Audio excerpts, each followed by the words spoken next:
That's universities, colleges, and Tvet institutions, with the singular aim of reducing wastage in the education system.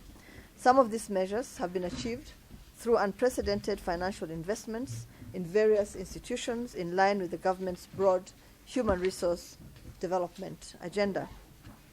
In tandem with the broad objective of expanding access to higher education, the ministry has instituted a well-organized and meticulous system of selection and admission of students to the higher learning institutions in our country. Specifically, the ministry has endeavored to start the process of placing Kenya Certificate of Secondary Education candidates to various universities and colleges, and we are doing this early to reduce the period that the transitioning learners stay at home before joining tertiary institutions. After sectoral consultations that have been held this morning and before that, and in line with this methodical approach of managing transitions from secondary to higher levels of education, the ministry is now ready to start the placement process of the 2018 Kcse candidates through the through the Kenya Universities and Colleges Central Placement Service, Kcse. And ladies and gentlemen, based on the 2018 Kcse results, 651,189 candidates qualified for placement to tertiary institutions at various levels under government sponsorship.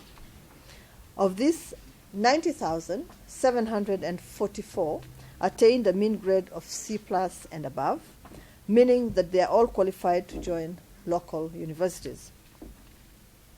I wish to announce that all the candidates who scored C+ and above in the 2018 Kcse examination will be selected for admission to degree courses in both public and private universities. I actually don't know whether I should repeat that because I've seen articles that say otherwise. But further, 121,288 who scored C plain and C- in the 2018 Kcse examination are all eligible for placement in diploma courses in tertiary Tvet institutions under the government sponsorship program. In addition, 244,436 who scored D and D+ in the 2018 Kcse examinations are eligible for placement in craft certificate courses in Tvet institutions. To guarantee that we will not drop off any candidate who sat the 2018 Kcse, all 194,721 who scored between E and D- in the examination are eligible for selection to artisan courses in the existing 800 vocational education and training institutions. I wish to announce that the government has enhanced financing to higher education, as clearly attested to by the Kenya shillings 13.5 billion spent by HELB on learners in the sector this financial year. Currently, HELB is funding students in 74 universities and 130 Tvet institutions. Government is looking for resources for enhanced enrollment into Tvet institutions across our country. I therefore encourage more Kcse graduates to apply for admission to approved Ministry of Education Tvet institutions. The ministry is determined to enhance enrollment into STEM subjects as part of the efforts to build capacity to deliver the Big Four agenda. Further, the Tvet courses will produce the competencies needed to transform our country into a newly industrialized middle-income economy. To ensure that we do not lose time in the selection process, I have this morning directed Kcse to open its online application system for this exercise. This online application system will continue until Saturday, February the 23rd, 2019. I'll repeat that. In order to not lose any time in this selection process, I have this morning directed Kcse to open its online application system for the exercise. This will go on until Saturday, February 23rd, 2019.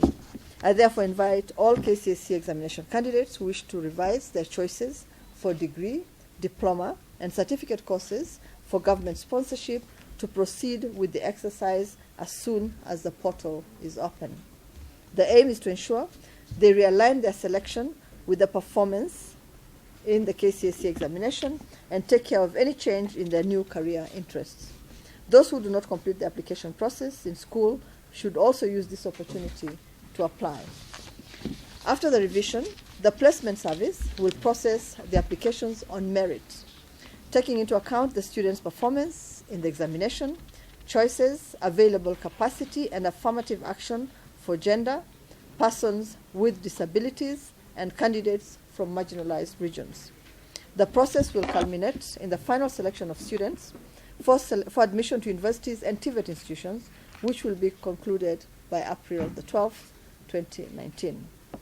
Selection to universities will cater only for the Kcse candidates, while placement to Tvet institutions will take care of other previous years up to the year 2000. So we are placing students in Tvet who start for the exams from the year 2000 onwards.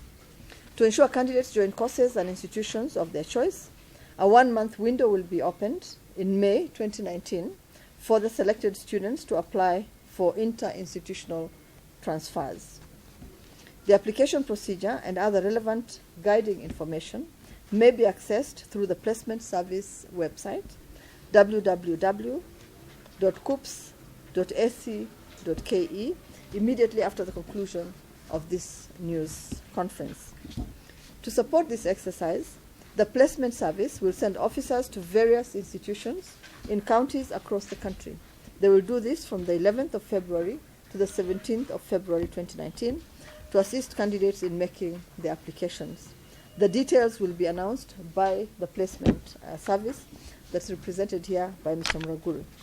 I wish to reiterate that we are determined to do all we can to support full transition into tertiary institutions across our country. I've also asked the placement agency to conduct the exercise with military precision to guarantee efficiency. I'd like to thank you very much for your attention, and I'll invite Dr. Muraguru to now.